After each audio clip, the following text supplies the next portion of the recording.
Hey everyone, Cherie here. Today I'm going to create a traveller's notebook spread. This one is about my view from the back seat with my son learning to drive.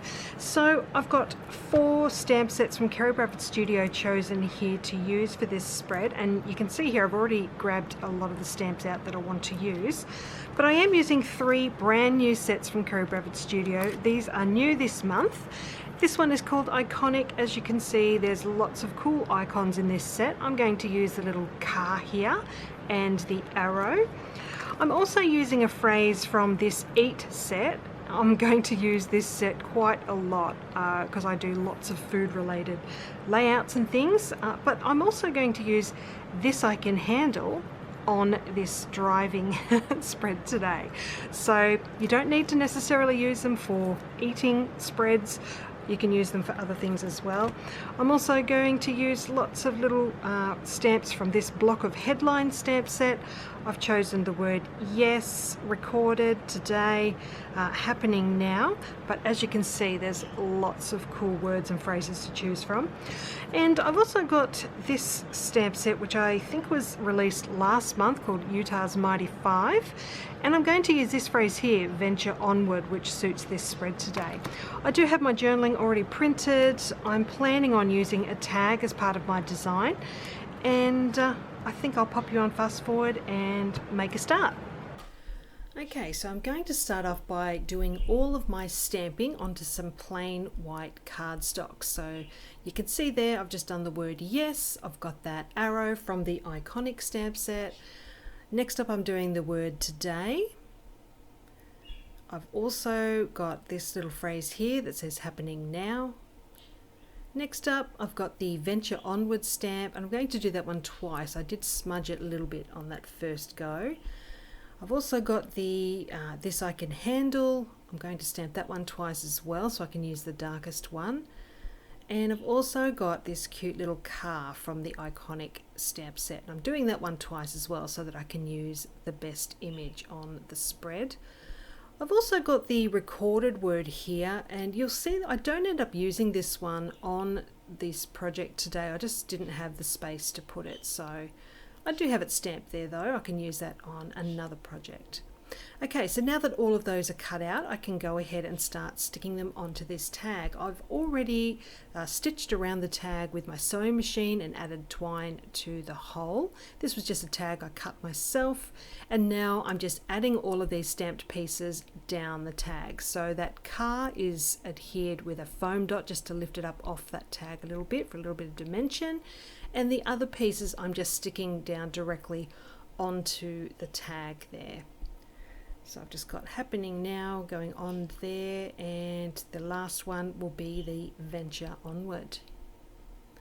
Alright, I also have that little arrow icon to add to the journaling, and I've got a foam dot behind that as well. And you can see there on my journaling I did leave a space to put that before I printed. Okay, so I'm just going to grab my sewing machine and add stitching to each of those stamped pieces on the tag. And I did add a border around that pattern paper background as well. So I'm going to add this tag to the very top of the page. Just giving you a closer look at that stitch detail. Okay, so I want the twine to go all the way to the bottom of the page, but I do have this other photo here that I wanted to add. Because the twine goes under the photo, I thought why not thread this photo onto that twine as well. So I'm just measuring roughly the center at the top and bottom of this photo. I'm going to punch a hole top and bottom, and then I'm going to thread it onto that twine. So just using my crocodile to punch those holes. So if I look through the punch, I can just see a very light pencil mark where I've marked it on the photo, and that's just helping me to get in the right spot. And now I can go ahead and just thread that twine through those holes. It was a little bit fiddly to do, but I didn't want to use a bigger hole. I didn't want the holes to be too big. I'm going to go back up through the bottom there.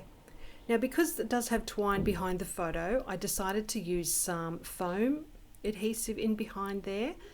If I'd stuck it directly down onto the page, there would have been a raised area where the twine goes behind the photo. Okay, so I can stick that down.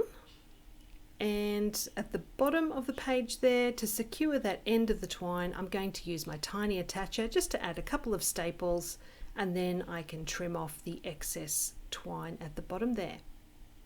And that page is done. Really happy with how that's turned out. All I need to do now is add the journaling to that full page photo. So I'm just going to use some double-sided tape for that. I did run out, so I had to grab another roll in the middle of filming. Sorry about that. Alright, so that is just going to be adhered across the bottom of the photo, that dark area at the bottom of the photo there. Okay, so that's on there now. I'm just going to trim off the excess off the side, and of course I also do need to add the date, and I could have put that in a few different places, but I've decided just to add it to the bottom of that journaling. Okay, so this spread is complete. I can now add this one into my traveler's notebook, but I will give you a closer look at the details so you can see the stitching there and that arrow, and you can see all the stitch detail and the stamping on this other page. And I'm really happy with how it has turned out. So I hope you've enjoyed seeing how I've put this one together today. Let me know if you've got any questions, just pop it down below and I'll go back to you as soon as I can. I will leave a link to Kerri Bradford Studio for you as well. So thanks for joining me, and I will see you again soon. Enjoy your day.